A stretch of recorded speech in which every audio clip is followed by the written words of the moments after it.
Halo semuanya, selamat datang kembali. Apa kabar kalian semua? Semoga baik-baik saja. Pada video kali ini kita akan membahas spoiler lanjutan dari sebuah film animasi yang berjudul Against the Gods. Baiklah, daripada kalian semua penasaran, mari kita mulai saja pembahasan spoiler lanjutan untuk episode kali ini. Tanpa berbasa-basi lagi, langsung saja kita mulai videonya.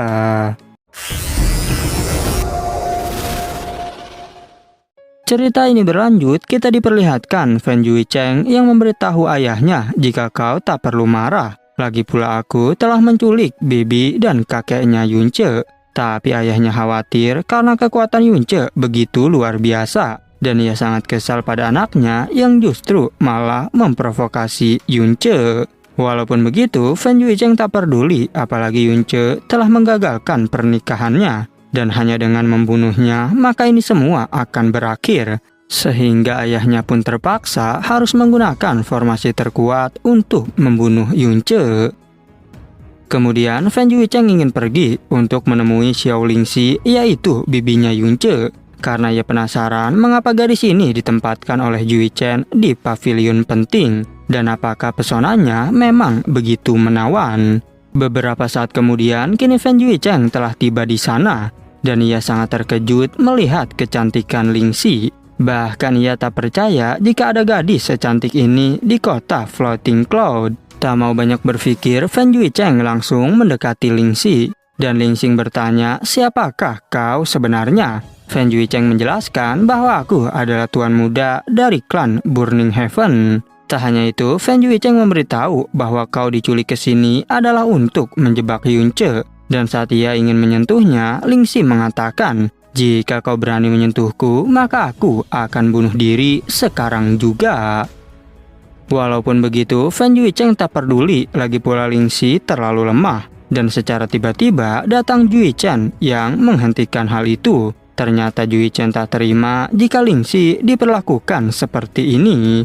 Jui Chen memberitahu bahwa aku menculiknya hanya untuk menjebak Yunce. Sedangkan Fan Jui Cheng menyadari bahwa rupanya saudara ketiganya itu menyukai Lingxi. Tapi ia berjanji jika lukaku sembuh maka kau akan kuberi pelajaran. Setelah kepergian Fan Jui Cheng, Lingxi mengucapkan terima kasih. Tetapi Jui Chen terkejut karena rupanya Lingxi adalah wanita yang terlalu baik. Dan ia menjelaskan agar kau tak perlu khawatir ada yang melukaimu. Karena dirimu di sini hanyalah umpan untuk Yunce. Lingxi terkejut karena ternyata mereka ingin menjebak Yunce. Dan ia mewakili Yunce untuk meminta maaf pada mereka. Lagi pula Yunce adalah orang baik, jadi tak mungkin memprovokasi kalian tanpa alasan. Jui Chen yang mendengar hal itu justru menjadi sangat marah. Karena Yunce telah membuat banyak kesalahan. Dan dia harus membayar dengan nyawanya sendiri. Lingxi bertanya jika kalian seharusnya menggunakan cara terhormat. Karena bagaimanapun juga, klan Burning Heaven kalian sangatlah hebat. Tapi mengapa malah menggunakan cara seperti ini? Jui Chen menjawab bahwa cara ini memanglah buruk dan memalukan. Tapi karena Yunce telah membunuh banyak keluargaku dan menginjak-injak kehormatan kami, maka tak ada salahnya aku melakukan hal ini. Di saat yang bersamaan, Jui Chen menyadari ada niat membunuh yang begitu menakutkan. Dan benar saja muncul Yunce dengan burung Snow Phoenix. Tanpa berbasa-basi, ia langsung menantang semua orang di klan Burning Heaven. Para murid yang melihat kedatangan Yunce menjadi sangat ketakutan. Dan tiba-tiba datang elder kedua bernama Fan Moji. Fan Moji berkata, jika hari ini kau harus membayar kesalahanmu pada klan Burning Heaven-ku. Walaupun begitu, Yunce tak peduli karena kalianlah yang telah memprovokasiku. Bahkan kini menculik kakek dan juga bibiku. Dan semua itu benar-benar memalukan. Fan Moji menjawab jika itu bisa membunuhmu, maka semuanya sebanding. Dan hari ini kau pasti akan mati.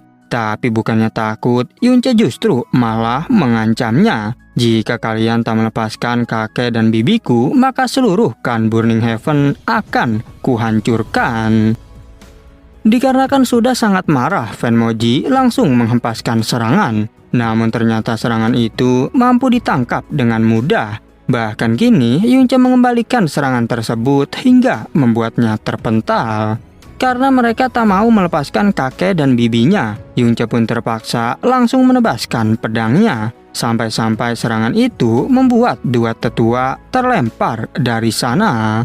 Para murid yang menyaksikan kejadian itu berniat untuk menyerang bersama. Tapi Yunce berkata bahwa ini jauh lebih bagus, sehingga aku tak perlu repot-repot mencari kalian. Dan saat ini kalian semua akan kukirim ke neraka. Yunce kembali menyerang ke arah mereka semua. Dan para tetua juga sampai bergabung untuk menghabisi Yunce. Tapi tetap saja mereka semua bukanlah tandingan bagi Yunce.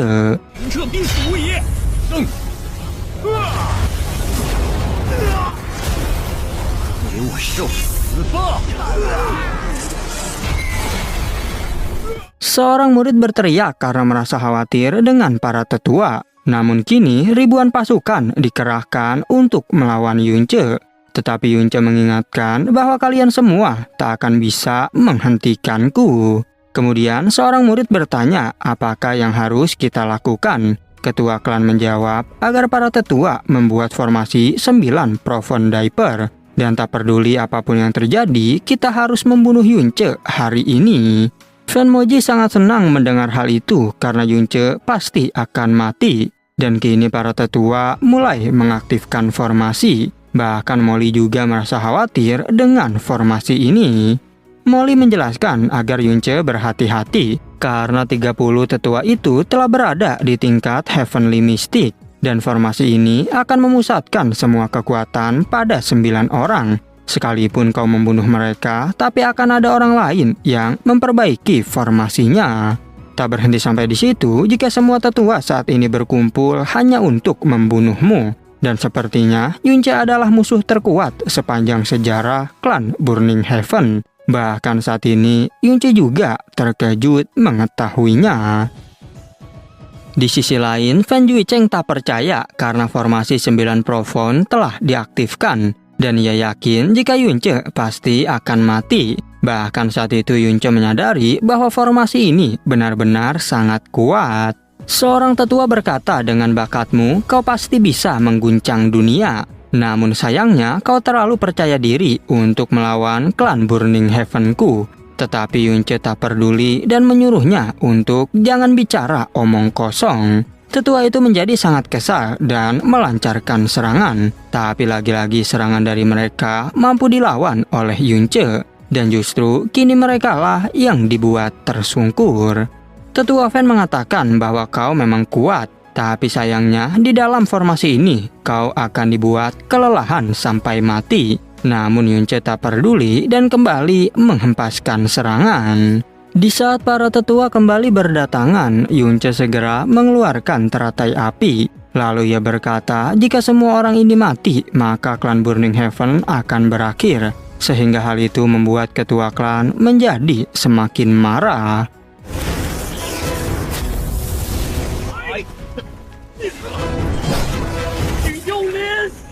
Para tetua terus-menerus berdatangan untuk membunuh Yunce.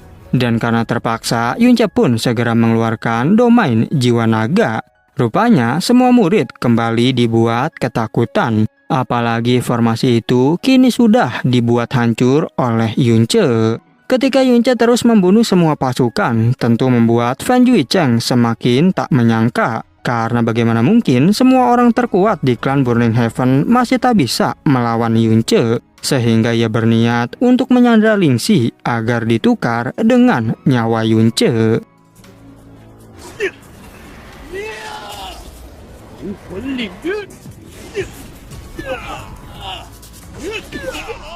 Fan Juicheng segera datang untuk menyandra Lingxi, tapi lagi-lagi Juichen menghadangnya.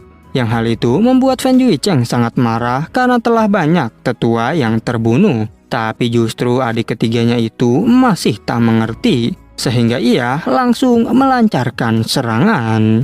Walaupun begitu, Juichen masih tetap melindungi Lingxi, dan akibat serangan itu membuat dirinya muntah darah. Bahkan Lingxi kebingungan mengapa Juichen masih mau melawan, padahal jelas-jelas Fan Juicheng jauh lebih kuat darinya.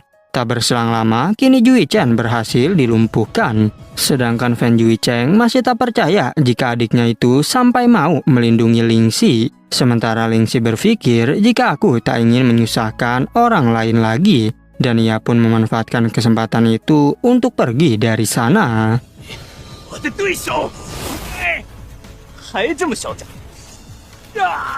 Lingxi kini berlari menuju ke tepi jurang. Ia berkata, daripada aku menjadi sandera untuk membahayakan Yunce, maka lebih baik aku mati bunuh diri. Sehingga ia pun terjun dari atas tebing saat itu juga. Yunce yang mengetahui hal itu jadi teringat masa lalu bersama bibinya. Dan tak mau banyak berpikir, ia pun segera pergi untuk menyelamatkannya. Tapi hal itu justru dimanfaatkan oleh para tetua untuk menyerang Yunce dari arah belakang. Yunce yang terkena serangan langsung mengamuk dan membalas serangan itu. Dan dengan cepat, ia mengaktifkan Profound Handle untuk menyelamatkan bibinya. Sedangkan Lingxi menjadi bingung, kenapa ketika melihat Yunce, ia justru tak ingin pergi meninggalkannya.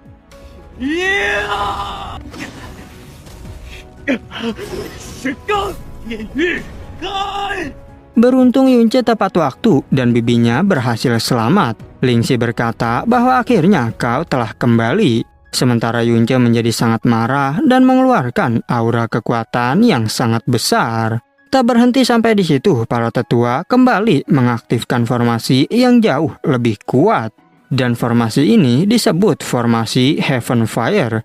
Bahkan formasi tersebut mampu membunuh siapapun di ranah tahap akhir Emperor Mystic. Meskipun begitu, serangan tersebut membuat Molly cukup santai. Karena walaupun formasi ini sangat kuat, tapi hanyalah formasi api biasa. Sehingga jauh lebih kuat teknik api Phoenix milik Yunce. Seorang tetua berkata bahwa akhirnya Yunce mati hari ini. Dan hal itu pun membuat para murid tertawa terbahak-bahak. Karena mereka menganggap jika para elder dan leluhur ada di sini, maka kita tak perlu takut pada Yunce. Tapi ketua klan menjelaskan jika kita jangan berharap pada leluhur. Karena mereka telah menutup kelima indera mereka. Sehingga tak akan ikut campur dalam urusan klan lagi. Namun di saat mereka mulai senang, tiba-tiba saja ekspresinya berubah menjadi terkejut. Karena di hadapan mereka, Yunce masih belum mati. Bahkan Yunce berkata agar kalian jangan bermimpi untuk membunuhku dengan api kecil seperti ini. Tak berhenti sampai di situ, Yunce juga berniat mengembalikan api tersebut pada mereka. Bahkan para tetua langsung memohon ampun pada Yunce. Dan ia berjanji akan melakukan apapun untuk Yunce. Meski demikian, Yunce tetap tak peduli. Dan ia segera menghempaskan serangannya. Tapi tiba-tiba muncul dua leluhur yang langsung menahan serangan tersebut. Ketua klan segera memberikan hormat kepada dua leluhur itu. Sedangkan Molly menjelaskan jika mereka tingkat 2 dan tingkat 4 Emperor Mystic. Dan ia menyuruh Yunce untuk pergi. Karena dua orang ini sangatlah kuat. Benar saja, karena tak punya pilihan lain, Yunce pun harus mundur terlebih dahulu. Tapi ketika mereka hendak mengejar, leluhur Grandmaster Fan Yiju menghentikannya. Karena jika kalian mengejar, justru kalianlah yang akan mati. Grandmaster Yiju tak menyangka jika manusia sejenius itu bisa muncul di Kekaisaran Bluin. Dan ia pun bertanya pada Duan Hun apakah sebenarnya yang terjadi. Dan anaknya itu pun segera menjelaskan tentang masalah ini. Shin kembali ke Yunce yang sedang membawa bibinya ke tempat persembunyian. Dan karena hal itu, ia meminta maaf pada bibinya. Tapi ia berjanji setelah aku pulih, maka aku akan menyelamatkan kakek Xiaoli. Dan beberapa waktu berlalu, kini Yunce memulihkan diri dengan Great Way of Buddha. Dan pada akhirnya, spoiler untuk episode 40 pun bersambung. Oke, cukup sekian, terima kasih untuk video kali ini dan sampai jumpa di video berikutnya.